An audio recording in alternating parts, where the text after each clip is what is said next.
Student, कैसे हैं आप सब। मेरे यूट्यूब चैनल प्रीति इनसाइट एकेडमी में आप सभी का फिर से एक बारी स्वागत है। और आई होप आप सब अच्छे होंगे और पढ़ाई रीट की तैयारी में व्यस्त होंगे। तो मुझे ये नहीं समझ में आता है, मैं इतने दिन से आप लोग को स्टूडेंट स्टूडेंट तो बोल रही थी, लेकिन मुझे समझ में नहीं आता है कि मैं क्या बोलूँ, फ्रेंड्स बोलूँ कि क्या बोलूँ। तो आप बताइएगा कि आप लोग को क्या बोलूँ, क्योंकि स्टूडेंट तो खैर हम भी हैं अभी, तो इसलिए थोड़ा सा लगता है, लेकिन ठीक है, अभी जो समझ में आया मैं वही बोल रही हूँ। तो चलिए आज का क्या पढ़ना है ये आपको बताते हैं फ़िलहाल तो। और आज हम एक नए टॉपिक के साथ आए हैं, तो मैंने सोचा कि ये इम्पॉर्टेंट टॉपिक है और आपको अच्छे से पढ़ा दिया जाए। तो आज जो हम पढ़ने वाले हैं वो है एनसीएफ 2005, जो कि बहुत ही इम्पोर्टेंट टॉपिक है। और मतलब कहीं अगर टीचर या शिक्षक से संबंधित कोई भी एग्ज़ाम या परीक्षा होती है, कराई जाती है, तो इसमें एनसीएफ जो है वो बहुत महत्वपूर्ण टॉपिक हो जाता है। और वो ये मतलब किसी ना किसी प्रकार से पूछ ही लिया जाता है। तो मैंने सोचा कि आपको एनसीएफ 2005 करा दिया जाए। तो एनसीएफ 2005 इसका पूरा नाम राष्ट्रीय पाठचर्या की रूपरेखा नेशनल करिकुलम फ्रेमवर्क है, जो कि 2005 में आया था। एनसीएफ 2005 जो है वो एनसीईआरटी के द्वारा बनाया गया था। एनसीईआरटी की बात करें हम तो national council of educational research and training, जो कि 1961 में बनाया गया था, उसके द्वारा लाया गया है। और एनसीएफ की हम और बात करें तो अब तक जो एनसीएफ हैं वो 4 आ चुके हैं। तो अब तक एनसीएफ जो है वो 4 लाए जा चुके हैं। पहला एनसीएफ आया था 1975 में, दूसरा आपका आया था 1988 में, तीसरा आया था आपका 2004 में, माफ़ करिएगा 2000 में, और जो चौथा आया था जो हम आज पढ़ने वाले वो है 2005 में। अभी भी एक एनसीएफ आ गया है, या कह सकते हैं कि अभी पूछा नहीं जाता है, लेकिन आगे से वो भी पूछा जाएगा, जो कि 22-23 है। तो उसको हम कभी पढ़ाएंगे अगर इम्पोर्टेंट होगा तो। लेकिन अभी जो टॉपिक दिए भी हैं सीडीपी में खासकर, तो उसको हम जो है पढ़ने वाले हैं। तो चलिए शुरू करते हैं। तो हाँ, पढ़ने से पहले हम एक और जानकारी यहाँ पे ऐड कर देना चाहते हैं। ये जो आपका था, ये जो तीनों इससे पहले जो आए थे, ये व्यवहारवाद पे डिपेंड था, बिहेवियरिस्टिक था। तो इसको आप नोट कर लीजिएगा, ये इम्पोर्टेंट है, कभी कभी पूछ लेते हैं इसको। तो जो पहला 1975 और दूसरा 1988 और तीसरा 2000 में आया था, ये बिहेवियरिस्टिक बेस्ड था, मतलब व्यवहारवादी पर आधारित था, व्यवहारवाद पर आधारित था। और जो ये आपका चौथा है, ये जो है आपका संरचनावादी, जिसे कंस्ट्रक्टिज्म कहते हैं, कंस्ट्रक्टिज्म कहते हैं। तो ये रचनावाद पे बेस्ड था, ठीक है। तो आई होप आपको ये जानकारी अच्छी लगी होगी। और आगे अगर हम चलते हैं तो राष्ट्रीय पाठचर्या की रूपरेखा 2005 एक ऐसा दस्तावेज है जिसमें ऐसे विषयों पर चर्चा की गई है कि बालक को क्या और किस प्रकार से पढ़ाया जाना चाहिए। तो यहाँ पे ये इम्पोर्टेंट, मतलब यहाँ पे ये इम्पोर्टेंट है, इसको ध्यान दीजिएगा कि इम्पोर्टेंट लाइन है कि राष्ट्रीय पाठचर्या की रूपरेखा 2005 एक ऐसा दस्तावेज है, ये एक दस्तावेज है जिसमें ऐसे विषयों पर चर्चा की गई है। कैसे विषयों पर चर्चा की गई है कि बालकों को क्या, ये बहुत इम्पॉर्टेंट है, और किस प्रकार से पढ़ाया जाना चाहिए। तो बहुत ही इम्पॉर्टेंट है, इस पर ध्यान दीजिएगा। रुक के ज़रा, फिर अगर हम नेक्स्ट लाइन पे चलें तो राष्ट्रीय पाठचर्या की रूपरेखा 2005 की उत्पत्ति रवींद्रनाथ टैगोर के सभ्यता और प्रगति नामक निबंध से हुई है। तो यहाँ ये भी, इस लाइन में भी इम्पोर्टेंट लाइन है, जो आप ध्यान दीजिएगा कि राष्ट्रीय पाठचर्या की रूपरेखा 2005 की उत्पत्ति रवींद्रनाथ के टैगोर और सभ्यता, माफ़ करिएगा, टैगोर के सभ्यता और प्रगति नामक निबंध से हुई है। तो किस नामक निबंध से हुई है? सभ्यता और प्रगति। और ये एक निबंध है, ये भी ध्यान दीजिएगा, जो कि किसके द्वारा लिखा गया था? रवींद्रनाथ टैगोर के द्वारा, ठीक है। तो ये आपको क्लियर हो गया होगा, उम्मीद है आप अब ये कभी नहीं भूलेंगे। और राष्ट्रीय पाठचर्या की रूपरेखा 2005 का अनुवाद संविधान की 8वीं अनुसूची में दी गई भाषाओं में भी किया गया है। तो किस में किया गया है, यहाँ पे भी एक इम्पॉर्टेंट लाइन हो जाती है आपके लिए कि एनसीएफ 2005 का अनुवाद संविधान की किस अनुसूची में किया गया है, तो 8वीं अनुसूची में किया गया है। और 8वीं अनुसूची में किसका उल्लेख किया गया है, जो कि भाषाओं का उल्लेख किया गया है। और भाषाएं कितनी हैं ये मैं बता दे रही हूँ आपको कि उसमें जो है 22 भाषाओं का उल्लेख किया गया है। लेकिन वो 22 भाषाएं क्या हैं, वो जो रहेगा वो आपके लिए क्वेश्चन रहेगा, तो कमेंट में बताइएगा कि वो 22 भाषाएं कौन कौन सी हैं। ठीक है, चलिए फिर हम आगे बढ़ते हैं। तो एनसीएफ 2005 को प्रोफेसर यशपाल की अध्यक्षता में तैयार किया गया था। तो प्रोफेसर यशपाल जो है की अध्यक्षता में तैयार किया गया था। और प्रोफेसर यशपाल जिन्होंने बिना बोझ के बस्ता लाया था, वो कब लाया था ये भी आप बताइएगा। लेकिन इससे पहले हम जान लेते हैं कि जो प्रोफेसर यशपाल हैं ये एनसीएफ 2005 को भी तैयार करने वाले थे। ठीक है, मतलब इन्होंने ही तैयार किया था, या इनकी अध्यक्षता में तैयार किया गया था। ठीक है, तो प्रोफेसर यशपाल बिना बोझ के बस्ता लाए थे और किस सन में लाए थे ये आप बताइएगा कमेंट करके। ठीक है, ये आपको मैं बीच बीच में क्वेश्चन दे रही हूँ क्योंकि कभी कभी इससे भी क्वेश्चन पूछ लेते हैं। अब अगर हम आगे की बात करें तो राष्ट्रीय पाठचर्या की रूपरेखा 2005 के मार्गदर्शी सिद्धांत, तो ये बहुत ही इम्पोर्टेंट है। इसमें से तो क्वेश्चन आपको एक ना एक तो मतलब आना ही आना है, तो इसको बहुत ही ध्यान से पढ़िएगा। तो एनसीएम 2005 की बात करें हम, तो इनके सिद्धांतों की बात करें तो जो पहला सिद्धांत है वो है ज्ञान को स्कूल के बाहरी जीवन से जोड़ा जाए। बहुत ही महत्वपूर्ण है, एक एक टॉपिक यहाँ पे एक एक लाइन बहुत महत्वपूर्ण है, इसलिए बहुत ध्यान से पढ़िएगा कि क्या कभी कभी क्या होता है कि पूरी जो है लाइनें उठा के आपको ऐसे दे देते हैं और कहते हैं कि इसमें से पहचानिए या सीक्वेंस से लगाइए, जो भी मतलब पूछ लेते हैं कि इनमें कौन कौन से किन किन बातों का उल्लेख किया गया है। तो ज्ञान को स्कूल के बाहरी जीवन से जोड़ना कहने का मतलब ये है कि स्कूल जो मतलब ज्ञान जो है सिर्फ स्कूल पे ही बेस्ड ना रहे, उनको बाहरी जीवन से जोड़ा जाए कि मतलब स्कूल के बाहर की दुनिया कैसी है और किन किन चीज़ों से बनी हो और क्या क्या चल रहा है। तो इसीलिए ज्ञान को सिर्फ स्कूल तक ही सीमित ना रखकर बाहरी जीवन से भी जोड़ने की बात की गई है इसमें। दूसरी जो लाइन है बहुत ही इम्पोर्टेंट है कि पढ़ाई को रटंत्र प्रणाली से मुक्त किया जाए। तो जैसे कि जो है विद्या को रटंत्र प्रणाली से मुक्त किया गया है, लेकिन हम ये कह तो देते हैं, खैर एनसीएफ में मेंशन भी और भी कई जगह मेंशन है, लेकिन कुछ चीज़ें रटनी ही पड़ती हैं, ये आपको भी पता होगा। तो फिलहाल चलते हैं, तो ये पढ़ाई को रटन प्रणाली से मुक्त किया जाए कि मतलब बच्चे को जो है सिर्फ रटाया ना जाए कोई भी टॉपिक या कोई भी चीज़, कि चलिए मान लीजिए हम आज समझते हैं कि वातावरण क्या है, या जो है मतलब पानी जो है क्या है, मतलब इन सब चीज़ों को रटाया ना जाए, इसको समझाया जाए। कहने का मतलब ये है कि प्रयोग करके बच्चे को समझाया जाए। ठीक है, तो दूसरी जो लाइन है आपकी, दूसरा सिद्धांत जो है वो रटन प्रणाली से मुक्त हो। तीसरा जो है यहाँ पे पाठचर्या पाठ्य पुस्तक केंद्रित ना हो। तो उन्होंने ये भी बताया, एक बहुत इंपॉर्टेंट है कि पाठचर्या पाठ्य पुस्तक केंद्रित ना हो, मतलब कि जो है सिर्फ किताबों के इर्द गिर्द ही चीज़ें ना चलें और भी चीज़ें कराई जाएँ, जैसे खेल कूद है ना, प्रयोग और तरह तरह की चीज़ें कराई जाएँ, तो सिर्फ पाठ्य पुस्तक केंद्रित ना हो। अब अगर हम आगे बढ़ते हैं तो यहाँ पे है जो चौथा सिद्धांत है वो परीक्षा को अधिक लचीलापन बनाना और कक्षा की गतिविधियों से जोड़ना। तो जैसे कि मैंने बताया ही कि यहाँ पे फ्लेक्सिबिलिटी की बात हो रही है। तो कहने का मतलब है कि make exam more flexible and integrate with classroom activities, मतलब परीक्षा को अधिक लचीलापन बनाना और कक्षा की गतिविधियों से जोड़ना। तो आपको समझ में आ गया होगा कि यहाँ पे परीक्षा को अधिक लचीलापन बनाने की बात की गई है।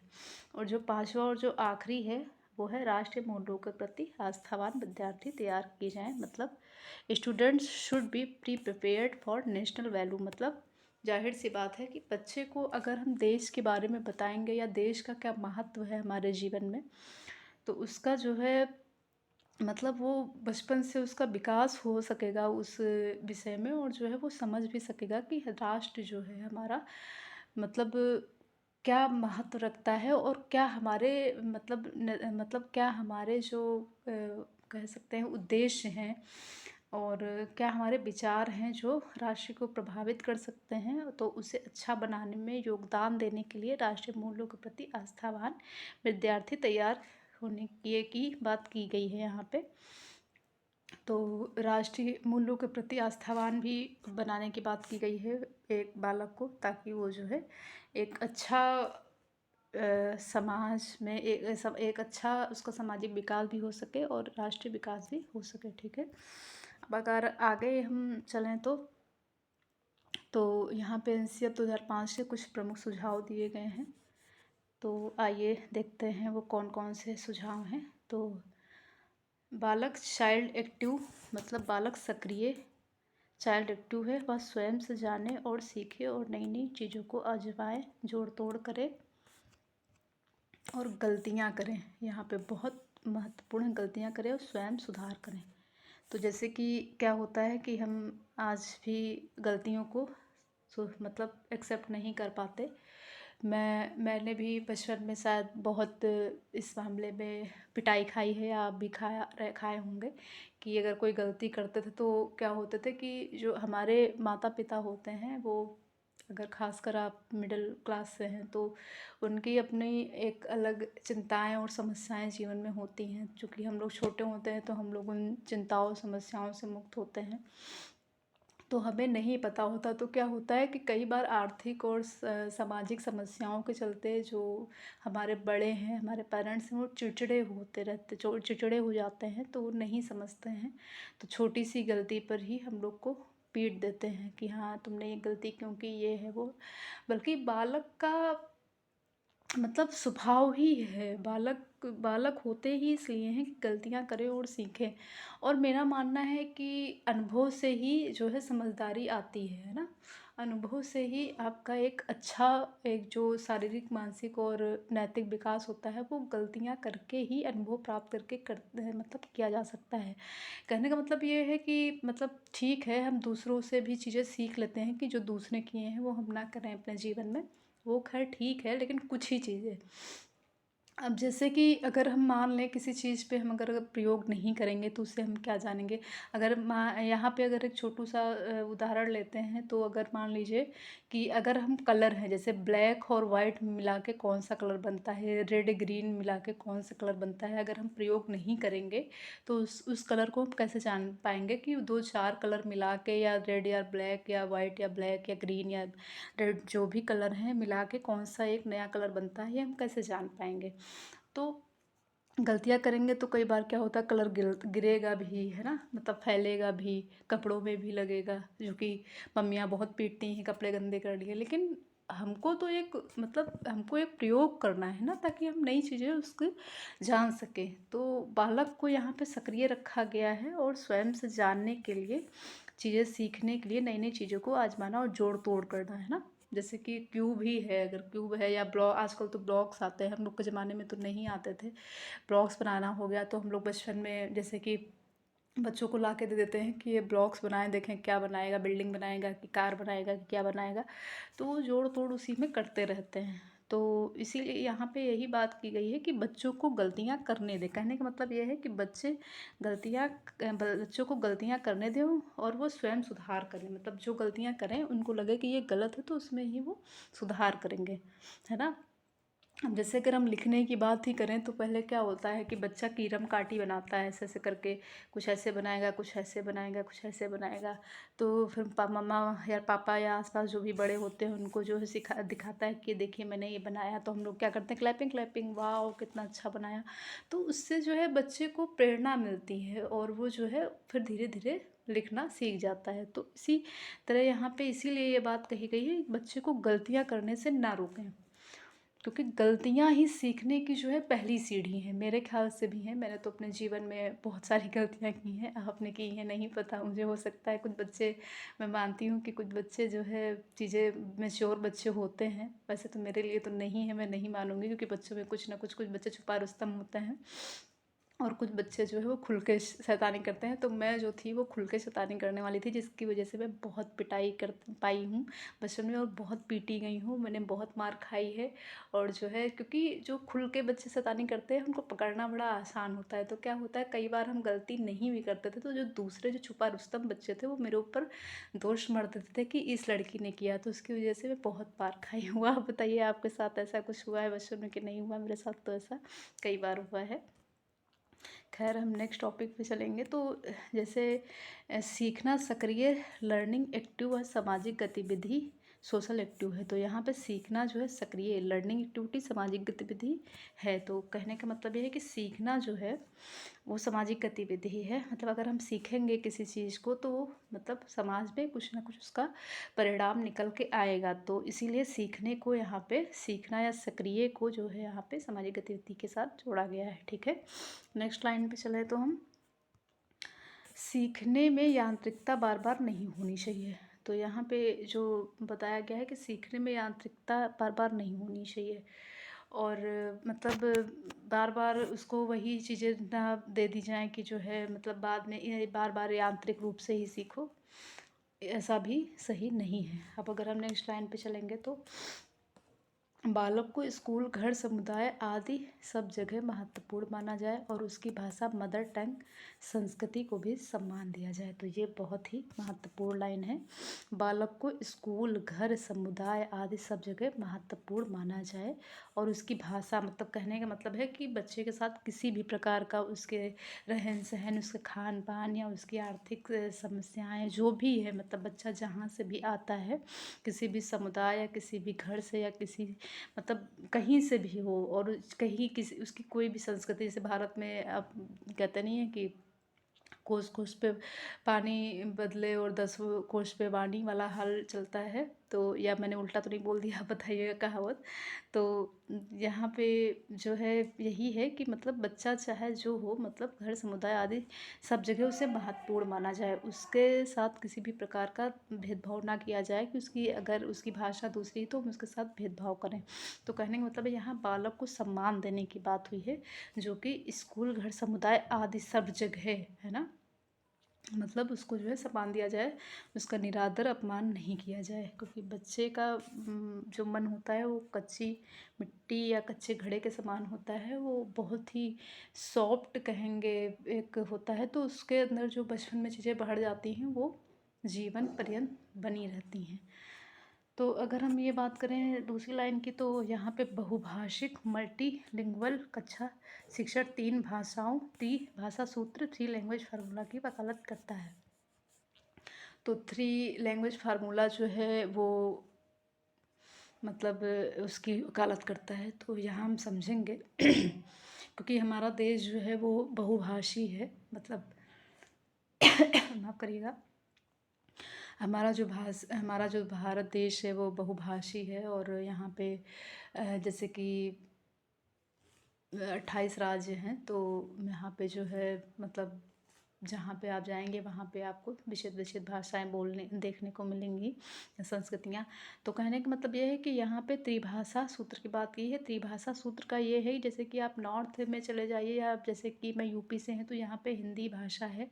और अगर वहीं आप अगर साउथ की तरफ चले जाइए, जैसे कि आप अगर तमिल या उधर वहाँ हैदराबाद की तरफ चले जाइए, या जो है आप आंध्र प्रदेश की तरफ चले जाइए, तो वहाँ की अपनी अपनी भाषाएं हैं। असम की तरफ चले जाइए, तो जिन क्षेत्रों में जो है हिंदी मतलब हिंदी नहीं है, हिंदी भाषी क्षेत्र नहीं है, वहाँ पे जो है अंग्रेजी नहीं, माफ़ करिएगा, जिन राज्यों में हिंदी मतलब जिन राज्यों में हिंदी क्षेत्र, जो राज्य जो है वो हिंदी भाषी क्षेत्र नहीं है, वहाँ पे अंग्रेजी और एक मॉडर्न लैंग्वेज और एक मातृभाषा, ये तीन भाषाएं होनी अनिवार्य हैं।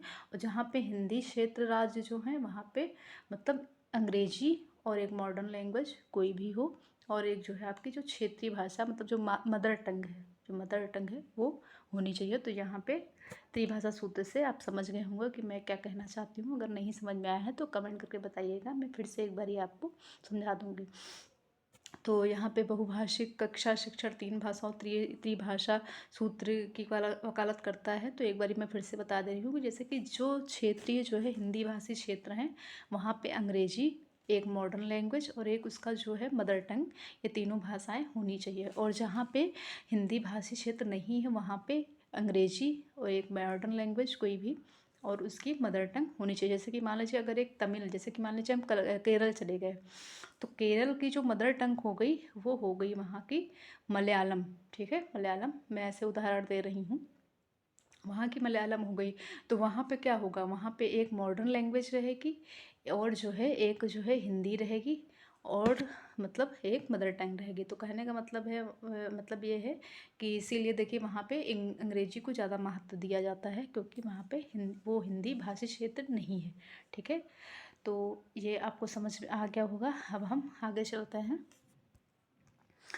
तो जैसे कि इस भाषा के 4 कौशल की बात की गई है। 4 कौशल कौन कौन से? सुनना, बोलना, पढ़ना और लिखना।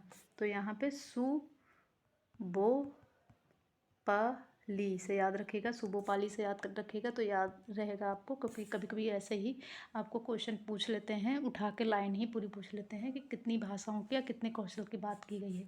तो यहाँ पे भाषा के 4 कौशल की बात की है। मतलब सुनिए, पहले सुनिए, फिर सुन के बोलिए, फिर बोल कर आप पढ़िए, फिर पढ़ के आप लिखना सीखिए। तो कहने का मतलब यहाँ पे सुबोपाली की बात की गई है। ठीक है, अब अगर हम अगली लाइन पे चलेंगे तो किसी भी प्रकार की सूचना को ज्ञान मानने से बचा जाए। ये देखिए क्या होता है कि हम लोग अगर कोई भी सूचना इकट्ठा कर लेते हैं तो सोचते हैं कि हमें ही सब कुछ आता है, लेकिन ये बहुत ही गलत धारणा होती है। जो कि हो ही जाता है भाई, जिसको ज़्यादा ज्ञान होगा वो ज़्यादा, जिसके पास सूचनाएं होंगी, तो सूचनाएं कलेक्ट करने का जो अधिकार है मेरे ख्याल से वो पत्रकारों का है, तो हम उनको ही छोड़ देते हैं। हम उसे हाँ धारण कर लेते हैं, जो वो इकट्ठे करके हमें हमारे हमारे माध्यम मतलब किसी टीवी के माध्यम से या रेडियो के माध्यम से या आज तो यूट्यूब के माध्यम से है पहुंचाते हैं, तो हम उसे धारण तो कर लेते हैं, लेकिन मतलब किसी भी प्रकार की सूचना को ज्ञान न माना जाए। मतलब ज्ञान ठीक है, सूचना अच्छी बात है कलेक्ट करना, हमें पता होना चाहिए कि हमारे आसपास क्या होता है, लेकिन उसको ज्ञान मानने से बचना चाहिए। ठीक है, तो आपको समझ में आ गया होगा। अब अगर हम अगली लाइन पर चलें तो विद्यार्थियों को दी जाने वाली शिक्षा में शिक्षण सूत्र जैसे ज्ञात से अज्ञात, मूढ़ से अमूर्त की और आदि शिक्षण सूत्रों का अधिक से अधिक प्रयोग किया जाए। तो जैसे कि यहाँ पे बात हो रही है ज्ञात से अज्ञात की ओर, मूर्त से अमूर्त की ओर। तो विद्यार्थियों को दी जाने वाली शिक्षा में शिक्षण सूत्र जैसे ज्ञात से अज्ञात की ओर, मूर्त से अमूर्त की ओर, मतलब शिक्षण सूत्रों की का अधिक से अधिक प्रयोग किया जाए। तो कहने का मतलब है ज्ञात से अज्ञात क्या होता है, जैसे कि या मूर्त से अमूर्त की बात हम करते हैं, जैसे ज्ञात से अज्ञात। जैसे कि ज्ञात से अज्ञात का मतलब है कि जो चीज़ हम जानते हैं और जो चीज़ें हम नहीं जानते हैं उसकी तरफ से मतलब हम शिक्षण सूत्र दिया जाए, है ना। तो आदि का प्रयोग किया जाए। जैसे कि हमने एक घड़ा देखा, ठीक है, तो घड़ा क्या हो गया, जो कि मुझे दिख रहा है तो वो हो गया मूर्त रूप उसका। लेकिन उस घड़े के पीछे वो मिट्टी कहाँ से आई, वो कैसे डिज़ाइन किया गया, वो कैसे बनाया गया, उसके बनाने के पीछे प्रोसेस क्या क्या है, उन सब चीज़ों को हम मतलब देखेंगे तो वो अमूर्त में चला जाएगा या सोचेंगे। ठीक है, तो आपने यहाँ पे उदाहरण के माध्यम से समझ लिया होगा कि यहाँ पे किसकी बात की गई है। मतलब मूर्त जो प्रत्यक्ष दिख रहा, मूर्त मतलब देखना, जो प्रत्यक्ष हमारे सामने है। ठीक है, और उसके पीछे जाना मतलब जो अमूर्त, जो कल्पना है ना, जो दिमाग में है, तो उसकी तरफ जाना। ठीक है, या सरल से कठिन की ओर जाना। तो आप समझ गए होंगे यहाँ पे मैं किसकी बात कर रही हूँ। अब अगर हम अगली लाइन पे चलेंगे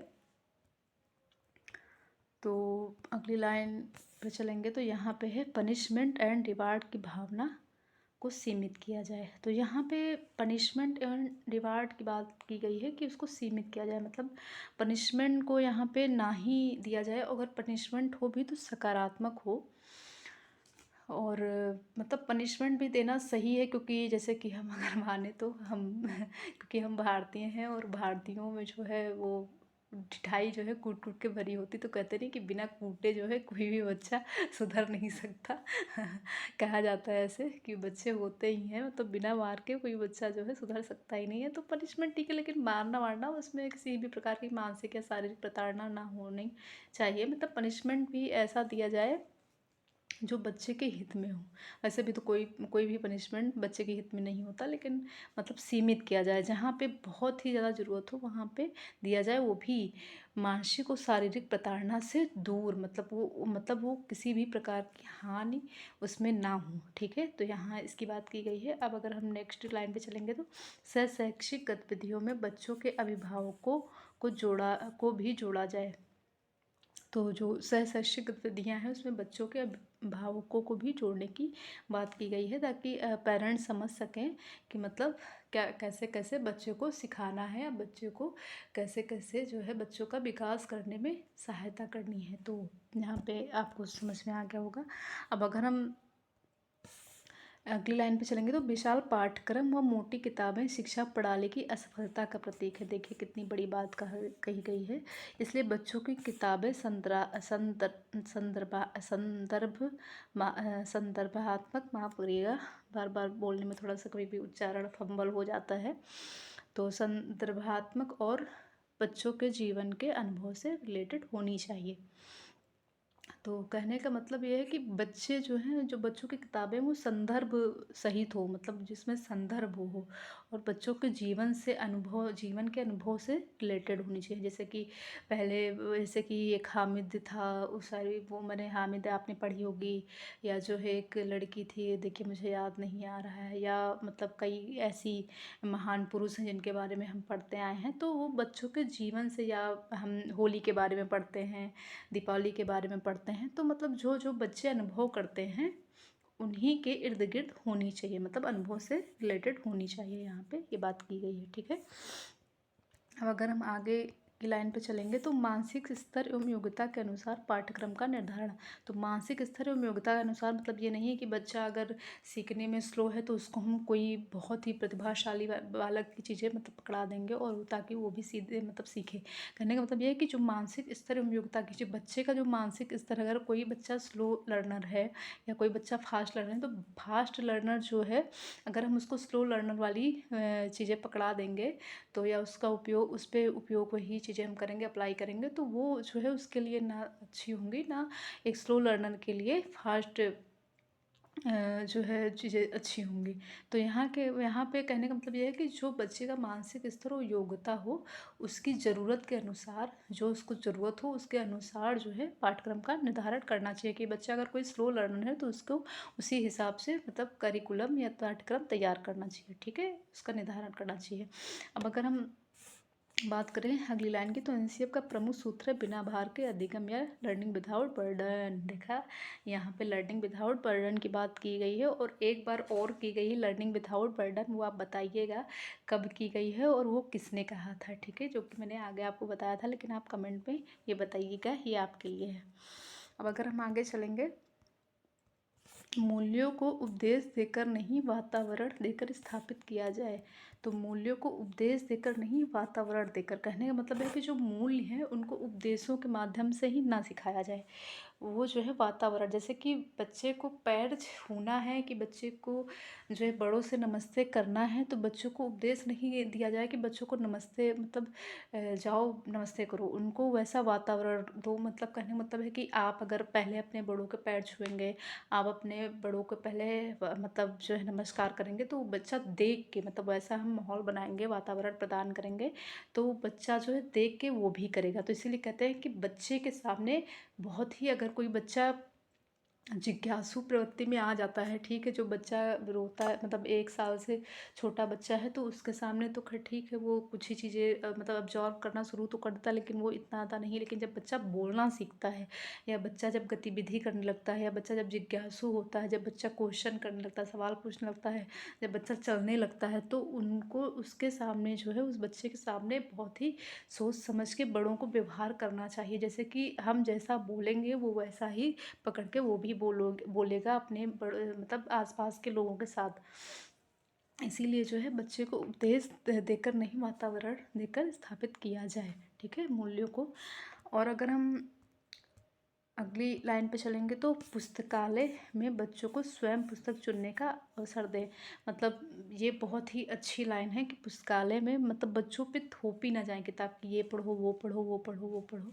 जो बच्चे को पसंद है उसको वो पढ़ने को दिया जाए, कि मतलब जो वो पढ़ना चाहते हैं, ठीक है। अब अगर हम अगली लाइन पे चलें तो शांति शिक्षा को बढ़ावा, महिलाओं के प्रति आदर एवं जिम्मेदारी का दृष्टिकोण विकसित करने की कार्यक्रम का आयोजन करना।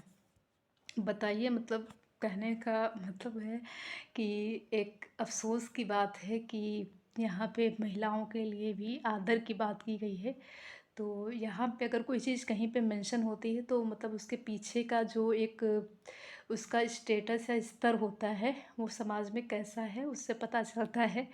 तो जैसे कि महिलाओं को हमेशा ही दोयम दर्जे का रखा गया है, मतलब दूसरे स्थान पर रखा गया है। महिलाओं का आदर सत्कार हमने अभी बहुत सारे परिवार, आप भी अपने आसपास देखते होंगे कि जहाँ पे महिलाएं जो हैं सिर्फ घर ही संभालने के लिए मतलब हैं, और बोल भी दी जाती हैं कि खाना बनाने के लिए हो तो खाना ही बनाओ। ऐसा नहीं है, खाना बनाना भी अपने आप में बहुत बड़ा, या घर संभालना ही अपने आप में बहुत बड़ा काम है। तो यहाँ पे इसकी बात की गई है कि शांति शिक्षा को बढ़ावा दिया जाए और महिलाओं के प्रति आदर एवं जिम्मेदारी का दृष्टिकोण विकसित करने का कार्यक्रम का आयोजन किया जाए, मतलब ताकि महिलाओं को भी वो सम्मान मिल सके जो अभी तक नहीं मिला है। मतलब मैं भी एक महिला हूँ तो मुझे ये बहुत ही अटपटा लग रहा है सुनने में कि मतलब यहाँ पे, लेकिन ठीक है, जो सच्चाई है उससे हम दूर नहीं भागते हैं। लेकिन आजकल खैर चीज़ें बदल रही हैं, बहुत ही ज़्यादा बदल नहीं, काफ़ी हद तक बदल भी गई हैं, लेकिन अभी भी कहीं आप अगर बहुत ही ज़्यादा पिछड़े इलाके में जाएंगे तो आज भी वहीं पे स्थिति बनी हुई है वैसी। तो ठीक है, जो भी है चलते हैं। तो शांति शिक्षा को बढ़ावा, महिलाओं के प्रति आदर एवं जिम्मेदारी का दृष्टिकोण विकसित करने की कार्यक्रम का आयोजन करना, ठीक है। अब अगर हम अगली लाइन पर चलें तो सांस्कृतिक कार्यक्रमों में मनोरंजन के स्थान पर सौंदर्य बोध को बढ़ावा देना। तो यहाँ पे सांस्कृतिक कार्यक्रमों में मनोरंजन के स्थान पर सौंदर्य बोध को बढ़ावा, मतलब एस्थेटिक सेंस का को बढ़ावा दें। कि जो है मनोरंजन तो खैर ठीक है, लेकिन मनोरंजन अगर कराएं भी तो उसके माध्यम से सौंदर्य बोध को बढ़ावा दें। मतलब कि प्रकृति के बारे में बताएं कि प्रकृति कितनी खूबसूरत है, हमारे आसपास जो पेड़ पक्षी हैं या पक्षी हैं, जो पशु हैं, कितने खूबसूरत हैं और हमारे वातावरण को कितना खूबसूरत बनाने में महत्वपूर्ण है या महत्व देते हैं। तो इन सब चीज़ों का सौंदर्य बोध को बढ़ावा देना चाहिए। अब अगर अगली लाइन पे चले तो शिक्षकों को अकादमिक संसाधन और नवाचार आदि समय पर पहुंचाया जाए। तो यहाँ पे शिक्षकों की बात की गई है, मतलब शिक्षकों को अकादमिक संसाधन व नवाचार आदि समय पर पहुँचाया जाए। मतलब जो इनोवेशन की चीज़ें हैं या शिक्षकों को मतलब बताया जाए कि हाँ बच्चे को या मतलब कैसे कैसे किन किन सामानों से या संसाधनों के माध्यम से मतलब जो है सिखाया जाए, ठीक है। तो अगर हम आगे बात करें, अगली लाइन पे चलते हैं। तो अगर आगे बात करें तो बालकों के चहुमुखी विकास, ये बहुत ही इम्पोर्टेंट लाइन है, क्योंकि बहुत ही ऐसे बताया ना कि कुछ मतलब लाइनें उठा के ऐसे दे देते हैं। इस तरह से आपकी पेडागोजी एंडोगोजी तो नहीं, पेडागोजी आपकी यहाँ पे तैयार हो जाती है कि पेडागोजी में भी एनसीएफ, मतलब एनसीएफ अगर आपने पढ़ लिया तो आपकी पेडागोजी तैयार हो गई, क्योंकि बच्चे को ही मतलब वहाँ पे प्रथम स्थान पर रखा गया है। तो बालकों के चहुमुखी विकास, ऑल राउंड डेवलपमेंट पर आधारित, मतलब ऑलराउंडर की यहाँ बात की है कि बालक का जो एक बच्चा है उसको मतलब उसका जो है ऑल राउंड डेवलपमेंट, मतलब ऑलराउंडर उसको बनाया जाए हर चीज़ में। उसका चहुमुखी विकास चाहे मानसिक शारीरिक हो या जो है संवेगात्मक हो, मतलब 360 डायमेंशनल करने का मतलब है चहुमुखी विकास मतलब किया जाए, ठीक है। विद्यार्थियों हेतु समावेशी वातावरण का प्रबंध करना, ये बहुत इंपॉर्टेंट लाइन है। इंक्लूसिव एजुकेशन या इंक्लूसिव इन्वायरमेंट की यहाँ पे बात की गई है। तो विद्यार्थियों हेतु समावेशी वातावरण का प्रबंध करना, कहने का मतलब यह है कि जो विद्यार्थी उनके सामने मतलब किसी भी तरह का भेदभाव किए बिना समावेशी, मतलब सबको समान, है ना। समावेशी का मतलब ये होता है कि सबको एक समान रखना। मतलब सबको एक समान रखने का मतलब ये है कि मतलब किसी भी प्रकार का किसी के साथ भेदभाव नहीं करना है ना, चाहे वो रंग भेद हो, चाहे वो जो है आपका गरीबी अमीरी हो, चाहे वो छुआछूत हो, चाहे वो जाति पात का भेद हो, किसी भी प्रकार का भेदभाव या सांस्कृतिक भेदभाव हो। मतलब कई भी प्रकार के भेदभाव होते हैं कि अगर कोई बच्चा असम से आया है और हम यहाँ हिंदी भाषी में, तो उसको देख के हंसें या जो है उसकी भाषा का सम्मान ना करें या उसका सम्मान ना करें। तो कहने का मतलब ये है कि यहाँ पे समावेशी वातावरण का मतलब समावेशी वातावरण स्थापित करने की बात की गई है। ठीक है, तो अब अगर हम इनके एनसीएफ 5 विधियों पर जोर देते हैं, अगर दें तो हम एनसीएफ 2005 यहाँ पे 2 बार 5 लिख गया है। विधियों पर जोर मतलब किन विधियों पे जोर देता है, तो आइए हम बात करते हैं। तो जो एनसीएफ 2005 विधियों किन विधियों पे जोर देता है, तो हम ये विधियाँ बहुत ही महत्वपूर्ण हैं, तो इनको बहुत ध्यान से देखिएगा। तो जैसे कि नंबर 1 जो विधि है वो है करके सीखना, बहुत ही महत्वपूर्ण है। मतलब लर्निंग बाय डूइंग की बात यहाँ पे की गई है कि मतलब करके सीखना, कि बालक को ना उपदेश दे के सिखाओ, ना जो है ज्ञान दे के किसी तरह का सिखाओ, बालक को करने दें। मतलब अगर वो गलती करके सीखना चाहता है तो गलती करने दें, वो कुछ भी करें, मतलब उसको छोड़ दें, कहने का बस स्वतंत्र छोड़ दें और इसको देखें कि वो क्या एक चीज़ बना के लाता है। तो कहने का मतलब यहाँ पे करके सीखने की बात की गई है। यहाँ पे निरीक्षण विधि इंस्पेक्शन मेथड की बात भी की गई है कि बच्चे का निरीक्षण मतलब करते रहें लेकिन उसको करने दें जो कर रहा है। ठीक है, अब अगर परीक्षण विधि की बात करें तो परीक्षण मेथड यहाँ टेस्ट मेथड की बात की गई है। मतलब कि जाहिर सी बात, टेस्ट मेथड मतलब प्रयोग है ना।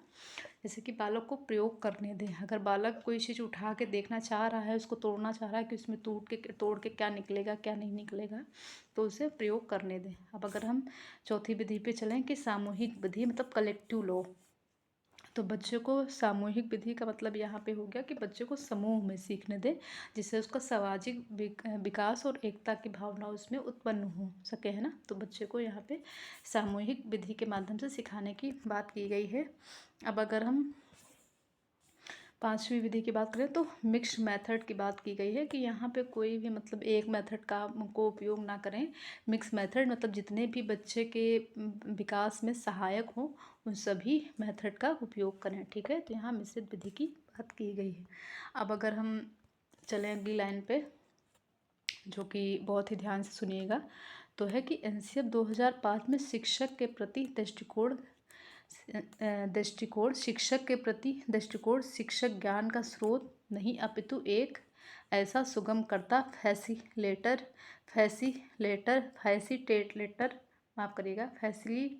जो सूचना को अर्थ बोध में बदलने की प्रक्रिया में विविध उपायों द्वारा बच्चों हेतु सहायक हो। तो कहने का मतलब ये है कि बच्चा मतलब एक शिक्षक को ज्ञान का स्रोत नहीं, उसे एक सुविधादाता सुगम करता या फैसिलिटेटर के माध्यम मतलब उसका जो एक कार्य है वो एक फैसिलिटेटर का होना चाहिए, ना कि जो है मतलब कुछ भी बालक को मतलब उसको हम ज्ञान उसके अंदर भर रहे हैं ज़बरदस्ती का ज्ञान भरे जा रहे हैं, उसको उपदेश दिए जा रहे हैं और बच्चे को कुछ समझ में नहीं आया। तो यहाँ पे शिक्षक को जो है एक सुविधादाता की बात की कि बच्चा जो शिक्षक होता है एक बालक के लिए वो सुविधादाता के रूप में काम करता है, ना कि जो है मतलब एक मतलब ज्ञान का स्रोत हो। ठीक है, तो आप समझ में आपको आ गया होगा कि मैं क्या कहना चाह रही हूँ। तो बाकी यही था आज का एनसीएफ। मेरे ख्याल से आपको इतना ही इनफ है और इसी में से क्वेश्चन आते हैं। और पीडीएफ जो है इसका पीडीएफ मैं प्रीति इनसाइड एकेडमी के नाम से टेलीग्राम मेरा चैनल है, वहाँ पे मैं मतलब जो है शेयर कर दूँगी, तो आप अच्छे से देख लीजिएगा। और ये बहुत बहुत ही महत्वपूर्ण है, जो कि राज्य का या सीटेट या मतलब कोई भी प्रकार का कहीं पे एग्ज़ाम हो शिक्षा से संबंधित, वहाँ मतलब वो उन सब में ये आता ही आता है।